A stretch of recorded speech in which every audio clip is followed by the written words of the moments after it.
Saya ingin bertanya langsung kepada Bung Henry Yosodiningrat. Pak Henry, ada dua pertanyaan sederhana saya. Yang pertama adalah, apakah Peggy bisa jadi tersangka lagi? Karena kami mendengar bahwa SP3 Peggy akan digugat kembali dalam waktu dekat. Itu yang pertama. Kemudian yang kedua, terkait dengan PK, peninjauan kembali para terpidana ini. Apakah Pak Henry Yosodiningrat setuju, sepakat, sejalan dengan Bung Otto yang mengatakan bahwa sangat mungkin semuanya bebas? Silakan. Oke, sebelumnya saya ingin menyampaikan pendapat saya dulu ya. Semua ini sebetulnya terjadi antara lain kurangnya kita menyadari bahwa perkara pidana itu adalah mencari kebenaran yang material, ya, material wahid, bukan sekedar kebenaran formal, itu satu. Kemudian dalam hukum acara terjadi pra-peradilan dan sebagainya. Karena ada ketidaksetaraan antara tersangka, penyidik, jaksa, dan sebagainya. Mengenai ketidaksetaraan, ya kita sama-sama tahu bahwa terkadang penyidik memanggil, membentak, memeriksa, dengan cara-cara yang seakan-akan dia berada di posisi di atas.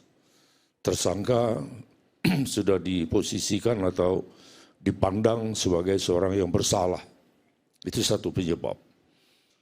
Yang kedua, tadi saya dengar terkait dengan pengakuan tersangka atau pengakuan terdakwa. Saya berpendapat dengan tidak bermaksud mengatakan pendapat yang lain salah. Saya berpendapat bahwa pengakuan itu tidak bisa mutlak dijadikan sebagai bukti, apalagi pengakuan bahwa terdakwa bersalah atau tersangka bersalah. Saya mengakui saya salah. Salah satu contoh, dalam perkara pidana misalnya seorang disangka melakukan tindak pidana 359 KUHP, misalnya nyetir mobil, kemudian nabrak orang meninggal. Kemudian dia mengakui bahwa saya yang nabrak. Karena dia mencari kebenaran yang material, maka hakim harus memeriksa, meyakini, harus terbukti secara sah dan meyakinkan bahwa orang ini bisa nyetir mobil. Bisa saja dia menyelamatkan majikannya yang ada di sebelah. Ya, kemudian dibayar oleh majikannya, disertai dengan berbagai jaminan.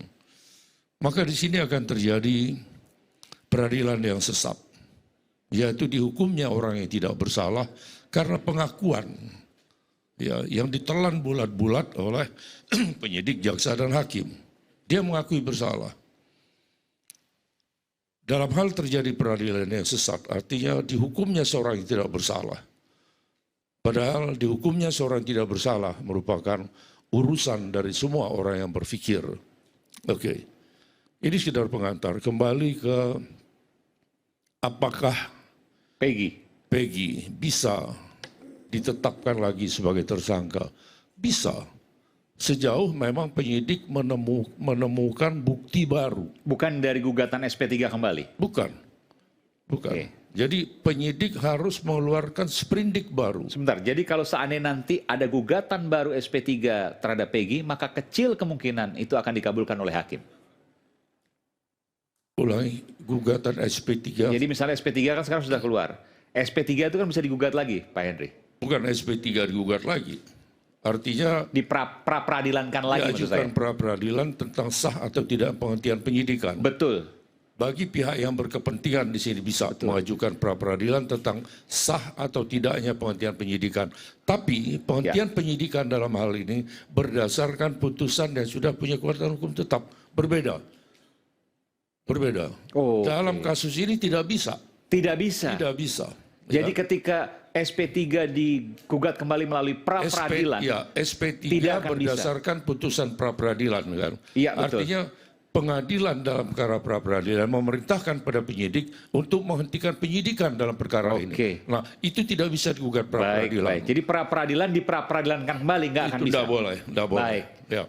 Kemudian kecuali bisa tersangka lagi, kecuali penyelidik dan penyidik melakukan penyelidikan awal lagi. Ya, dengan mengeluarkan sprindik yang Baik, baru, oke. kemudian berdasarkan bukti yang cukup, baru boleh mengeluarkan penetapan Jelas. sebagai tersangka kembali. Oke. Pertanyaan kedua tadi, apakah kemungkinan, ini soal yang lain ya, peninjauan kembali para terpidana, apakah punya potensi bebas semuanya? Berdasarkan tadi kalau saya nggak salah tadi Pak Henry menyampaikan bahwa ada menyinggung soal peradilan sesat dan lain sebagainya. Apakah itu yang dimaksud? Peninjauan kembali, jangan dikaitkan dengan putusan pra-peradilan ini. Oke. Karena pra-peradilan ini hanya kulit-kulit atau proses, ya artinya hukum formalnya. Dalam perkara peradilan belum menyinggung materi. Apakah dia bersalah atau tidak? Iya. Oke, nah terkait dengan PK, PK itu bisa karena ada novum, ya, atau bukti baru, atau ada putusan yang saling bertentangan antara satu dengan yang lain, atau dikarenakan kekeliruan yang nyata. Sejauh salah satu di antara tiga ini ditemukan oleh mereka, bisa saja diajukan peninjauan kembali. Apakah ada kemungkinan bebas? Sangat mungkin. Kalau saya yakin bahwa Pak Henry mengikuti kasus ini sejak awal. Saya ingin subjektivitas, bisa salah tidak masalah, tapi ini kan subjektivitas dari Pak Henry. Apakah kemungkinannya akan bebas atau jauh dari kata bebas? Para terpidana kasus Vina. Saya kalau dikatakan mengikuti kasus sejak awal, tidak. Saya baru membaca ini sejak saya diminta kemarin untuk menjadi narasumber di sini. Ya, jujur. Berminggu-minggu, jadi Sama sekali ya, saya hanya baca-baca sekilas, saya nggak begitu mendalami ya. Nah, tapi kalau dikaitkan dengan itu ya, sejauh pemahaman saya sebagai seorang praktisi hukum, saya melihat kemungkinan perkara putusan dan perkara PK yang membatalkan putusan MA, putusan dalam tingkat banding, tingkat pertama, itu sangat mungkin. Bisa saja dan banyak. Dalam kasus ini? Ya, bisa Kenapa? saja. Bisa saja.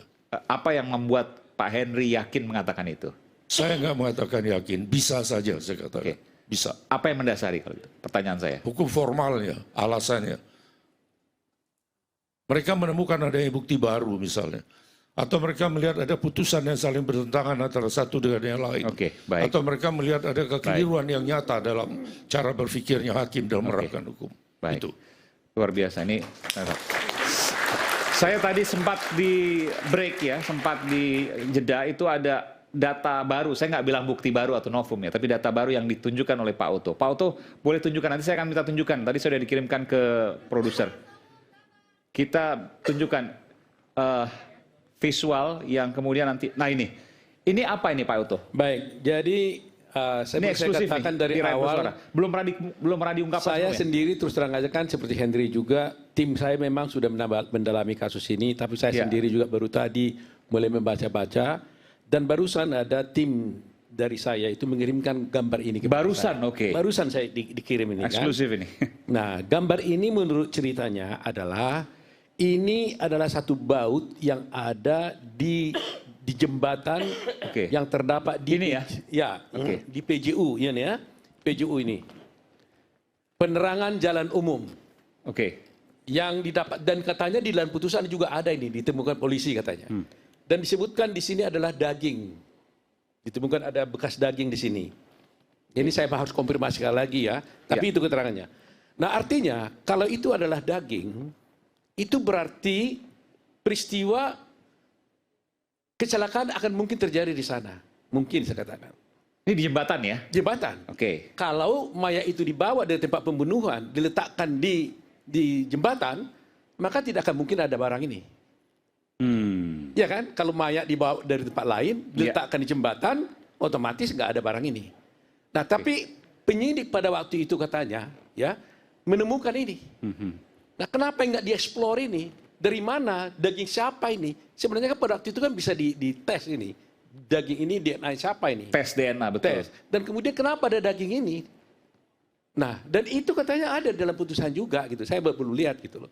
Jadi inilah salah satu membuat kita menjadi lebih ingin mendalami ya perkara sebentar, ini menarik, ini menarik. Jadi begini, kan awalnya lakukan katakanlah penganiayaan di jembatan pertama, Jembatan ini. Bukan. Oh, maaf.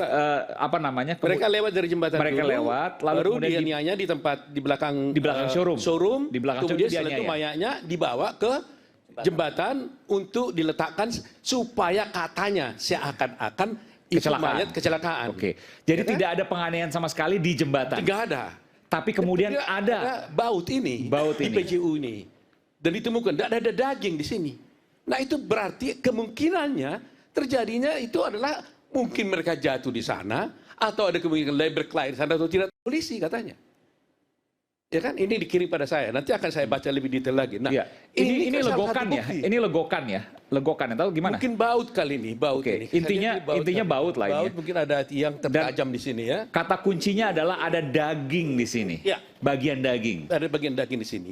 Dan ini gambar itu, ditemukan di sana. Ini gambar aslinya ya? Ya. Ini gambar pada waktu di TKP? Betul.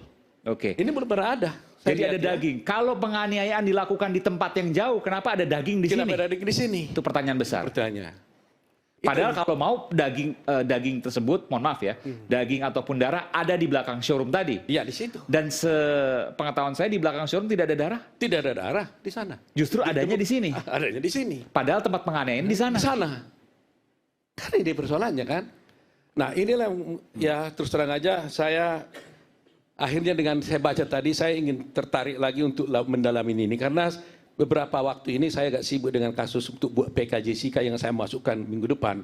Oh, jadi Jessica minggu depan akan masukkan. Ini informasi baru nih. Ya, PK, jadi, ya. PK Jessica Wongso itu akan dimasukkan minggu depan. Ini PK pertama kali. Saya lupa. Yang kedua ini. Oh, ini yang kedua. Oke. Ya. Jadi PK akan kita masukkan itu gak saya sibuk. Nah, tapi boleh bocorkan sedikit. Bukti barunya apa? Wah, cukup banyak. Nanti kita bicara soal itu lagi. Khusus lagi soal itu lagi kan. Jadi ini menarik. Jadi PK peninjauan kembali kasus Jessica Wongso yang kedua akan dimasukkan pekan depan. Pekan depan ya. Pekan depan. Hari belum tahu. Kabari kami nanti. Nanti kita kabari. Nah, itu sebenarnya saya nggak detail melihat ini. Jadi tim yang kerjain. Tapi satu hari saja saya lihat. Tadi saya sudah temukan beberapa kejanggalan. Saya nggak balakan tapi kejanggalan kan soal batu, soal ini, termasuk ini juga. Tambah satu lagi. Ada lagi satu lagi sini, tapi saya nggak bisa upload. Ada gambar di sini, gambarnya Vina. Tapi ada juga tadi yang karena nggak bagus saya tunjukkan karena itu terbuka bajunya. Ada satu di sini, ya atau mungkin saya baca. Saya boleh lihat ya. Oke, saya akan lihat. Ya, sebentar. Produser minta perlihatan saya kelar, tapi saya lihat dulu karena kalau terbuka tentu kita tidak etis untuk kemudian membukanya. Yang ini aja lah, ini yang terbuka kan. Oh sebentar ya. Saya nggak oh iya, ini tidak bisa tidak bisa karena hanya menggunakan pakaian dalam. Ini ya. Nah ini. Oke, yang ini bisa wajah. Dibuka. Baik. Kan di dalam ya ditunjukkan di sini kan sebenarnya kan ada sabetan ya. Iya. Ya.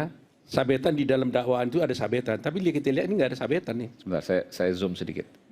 Ya, mohon maaf ya, hidungnya berdarah. Nah, tapi nggak ada sabetan. Ini boleh ya, ini boleh. Ya, ini saya tutup sebentar.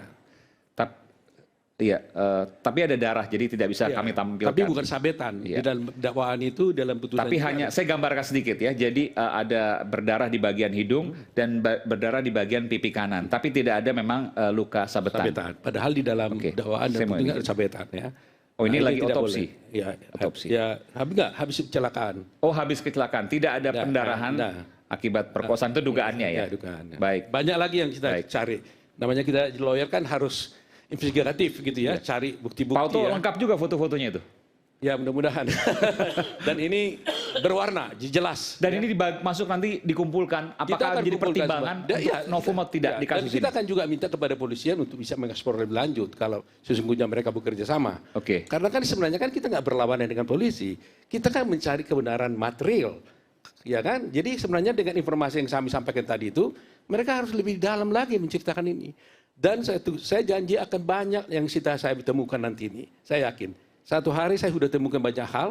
Saya kira kalau saya baca. Ini baru satu hari nih? Saya sungguh-sungguh baru tadi saya lihat. Baru satu hari? Baru tadi saya langsung lihat. Langsung 5 tadi saya hitung tadi? Ya, langsung saya tetap hanya lihat berkas saja. Mudah-mudahan kita bisa akan temukan bukti lain. Karena inilah makanya saya bilang kan ada pepatah pujangga mengatakan ya. Saya jadi lupa namanya. Kebohongan kecil itu hanya bisa ditutupi dengan kebohongan yang besar. Kebohongan besar hanya bisa ditutupi dengan kebohongan yang lebih besar lagi. Sampai akhirnya kebohongan itu bercerita tentang kebohongan itu sendiri. Itulah kemungkinan terjadi dalam kasus ini. Kita kembali saat lagi, tetaplah bersama kami Rakyat Bersuara.